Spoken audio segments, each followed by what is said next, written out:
Na maombi ya namna hiyo yanakusaidia sana, kwa sababu hatuambiwi katika kipindi kimoja alikuwa anatumia dakika 5 au dakika 10 au nusu saa.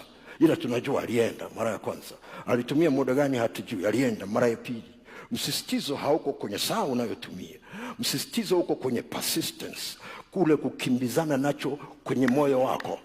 Maana yake ni kwamba unaweza ukachomekea maombi yako ya kuombea malengo yako wakati unaombea chakula. Bwana Yesu asifiwe.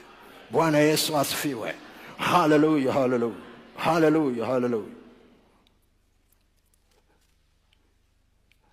Babu yetu mzaa mama mkwe alikuwa anamuombeaga mke wake, yani bibi yetu upande wa mke wangu, kwa staili ya ajabu sana. Ukimwambia ombea chakula, ataombea chakula. Alafu atasema mkumbuke na fulani, anamtaja jina la mke wake, lakini alikuwa anaombea chakula. Tafika saa ya kulala, hata kama mke wake yupo, atamuombea. Ndani yake alikuwa na msukumo ambao kila nafasi ikipatikana anatumia. Bwana Yesu asifiwe. Mnawakumbuka wakina Petro walipopanda na Yesu kwenye mlima alikogeuka sura?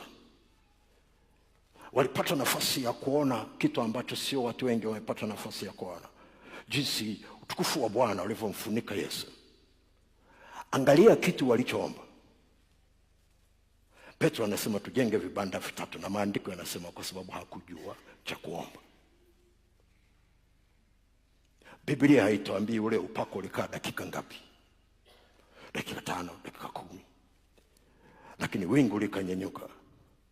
Petro alikuwa na mke, alikuwa na familia, alisahau hata yeye mwenyewe, akasahau familia yake. Kwa nini nakueleza kitu cha namna? Nataka utizame nile neno bidii. Ni mtazamo wa kifikra kwamba opportunity yoyote, fursa yote nikiipata ya kuzungumza na Mungu, tatumbukiza hoja yangu, sitaiachia. Ni mtazamo wa ndani. Ndio maana unaweza kuwa na bidii ya kuomba hata masaa mengi au masaa machache, lakini ndani yako kama huo mtazamo huna, unaacha baada ya siku 2, unaacha baada ya miezi 3, unaacha baada ya mwaka, unasema nimeshaomba yatosha, na mwachie Mungu. Bwana Yesu asifiwe. Bwana Yesu asifiwe. Bwana Yesu asifiwe. Hallelujah. Unapoomba maombi ndani yako, sisitizo niliopewa ni kukuhimiza kuweka bidii katika kila ambacho unakipeleka mbele za Bwana kwa mwaka huu. Usiache.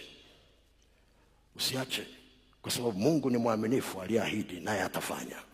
Bwana Yesu asifiwe. Bwana